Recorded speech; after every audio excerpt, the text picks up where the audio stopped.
Hello everyone and welcome to today's video. Today we have a video on the 2026 Texas U.S. Senate race, which shows a worrying trend for Republican incumbent Senator John Cornyn.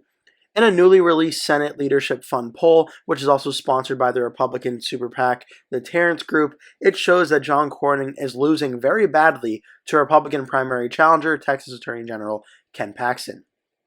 The new poll, which again was commissioned by the Senate Leadership Fund, which is backing John Cornyn, found that Texas Attorney General Ken Paxton is leading over John Cornyn 56% to 40% for the people briefed on the survey.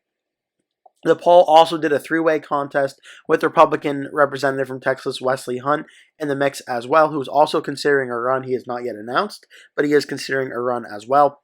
In that matchup, it showed Ken Paxton then had a 10% lead over John Cornyn. Paxton in that poll pulled 44%, John Cornyn 34%, and Wesley Hunt got 19%. The survey, which was conducted from April 27th to May 1st by the Terrence Group, also tested a general election contest between each potential Republican candidate and former Democratic Representative Colin Allred, who was also mulling another Senate run. In this poll, it showed John Cornyn leading Colin Allred by 6 points in the poll.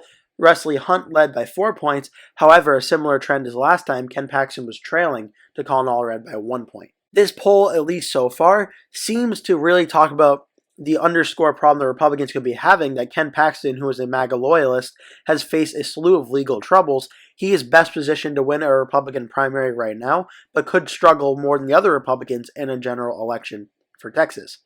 This poll is devastating, however, for John Cornyn, who was first elected in 2002. Privately, some GOP officers increasingly believe there may be no path for him to secure the nomination. It's not the first survey to suggest Cornyn's in trouble, but this one comes from close Cornyn allies, and it shows he's down by considerable amounts. John Cornyn's Senate campaign said the veteran GOP senator believes he'll win next year's Republican primary, no matter what the early polls say. Senator Cornyn has a 99% voting record with Trump as president and continues to be a close legislative ally, Cornyn's senior advisor Matt McCowick said. In 10 months, when the Texas GOP primary voters completely understand the record of both candidates, we are confident we will win. Senate Leadership Fund Communications Director Chris Gustafson, with a pro-Cornyn spin on this poll, said that John Cornyn is in a far better position early on than Ken Paxton. Texans only need one quick look at Paxton's record before his support plummets, and it's clear he would risk delivering the Senate majority to Chuck Schumer. It's also worth noting that President Trump's job approval rating in the poll was at right side, up 2 points, +2. According to the people briefing the results, that suggests the sample was more moderate. Trump won the state by 14 points last November. So this is very big. This also continues to show the trend in the Senate race in Texas that in every single early primary poll has been taken so far, Ken Paxton has led over John Cornyn by every single poll. And unless I'm mistaken, Ken Paxton is also led by outside of the margin of error over John Cornyn in every single poll. Look, you always rather be winning than losing in politics, but when you're the Republican incumbent who's been in office since 2002, you certainly don't want to be losing, and you definitely don't want to be losing by this much. If the election were held today, I feel very confident that Ken Paxton would win the Republican primary over John Cornyn, and I agree with the part of the poll where it said even Cornyn and his private group agrees that he's kind of running out of room and running out of a path to win this Republican primary. The only thing that is keeping this open right now is Donald Trump has yet to endorse Ken Paxton in this race or John Cornyn. I believe Trump said he likes both of them, so he may do an endorsement, he may stay neutral, that all remains to be seen, but that is the only thing keeping Cornyn even relatively afloat right now.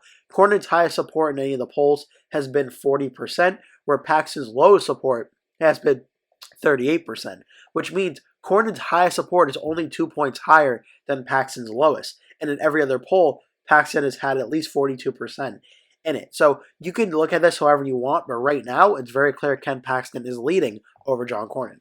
And then just looking at that three-way poll once again, where it's Paxton versus Cornyn versus Wesley Hunt. Wesley Hunt being in the race, getting 20% of the vote, certainly makes things more interesting, and then goes down to a 10-point race, and Paxton is under 50%.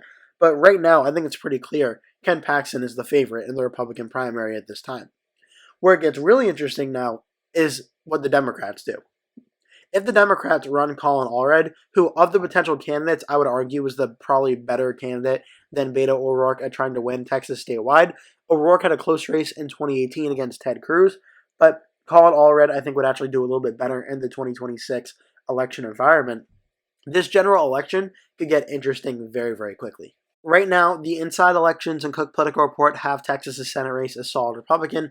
Sabato Crystal Ball has it as likely Republican, and Rayso White House has it as lean. The poll I just went over showed you that Paxton was trailing to Allred by 1 point. A poll from back in mid-April showed Allred leading over Ken Paxton as well. Now, these are just 2 polls so far, and this poll shows it would be under the margin of error in all likelihood, but it does show a worrying trend, which is in the 2026 Senate race, which is already very close, Ken Paxton continues to underperform John Cornyn in a general election matchup. And that could be very troubling for the Republicans because right now it seems like Ken Paxton's the most likely candidate to be the Republican nominee. In my most recent election prediction, I had John Cornyn winning this race by a likely Republican margin, probably around 9 to 10 points or so. If Ken Paxton becomes the nominee, I would still have it starting as likely Republican, but there's real potential here come election night. If Ken Paxton is doing so poorly in the polls and the people in Texas don't like him enough, independents and even Democrats and even some moderate Republicans, it's possible Texas could fall under 5 points and this race can get very competitive. Will the Democrats be able to win it? I don't know. I personally don't think so. But if Texas gets close enough and Republicans have to pull resources in to try and save Ken Paxton from losing, well, that could actually help the Democrats in places like Michigan and Maine and North Carolina and Georgia, where they can defend their incumbents and also go on the offensive and maybe pick up an additional Senate seat or 2. And if Texas ended up going so bad at flip Democrat, that would be detrimental to the Republicans' chances in 2026. I don't think that will happen. I think the recent election history in Texas shows it will stay Republican in 2026, but Paxton being the candidate at very least could potentially become a worrying sign for Republicans in 2026.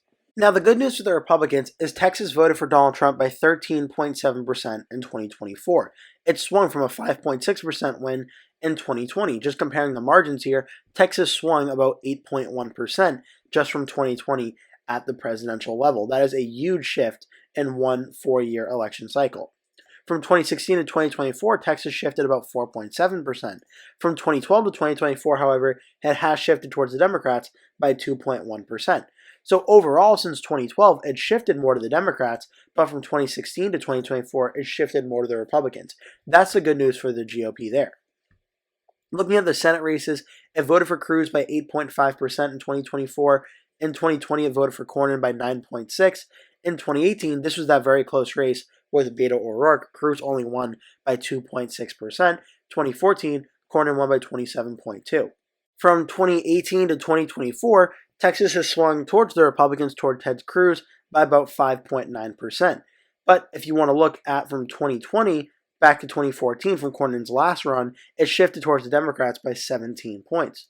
So what does this all mean for the state of Texas? Well, Texas right now, I would characterize as not a safe Republican state, but not a lean Republican state either. I would put it as a likely Republican state. The governor's race going for Greg Abbott by 11 points against Beto O'Rourke, I think kind of confirms that as well. Back in 2018, in the Democratic wave election night, Abbott won by 13.3. So I think Texas at its core right now is a pretty reliable, likely Republican state. And I would still have Texas starting out as likely Republican at this time.